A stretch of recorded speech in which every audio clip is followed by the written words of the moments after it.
సర్వశక్తుల అనుభవం కోసం మనము బాబాను జ్ఞాపకం చేయాలి. బాబా అనే పదమును పలకడం వల్ల కూడా బాబా నుండి మీ లోపల సర్వశక్తుల అనుభవం పొందుతారు.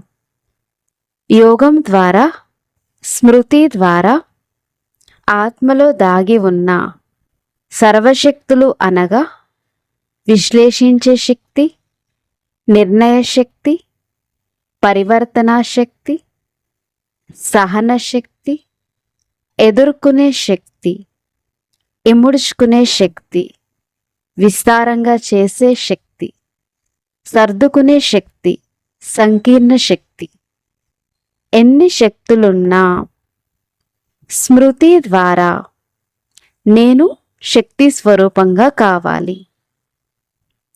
స్మృతి ద్వారా సంబంధం అనుభూతి స్వరూపంగా కండి.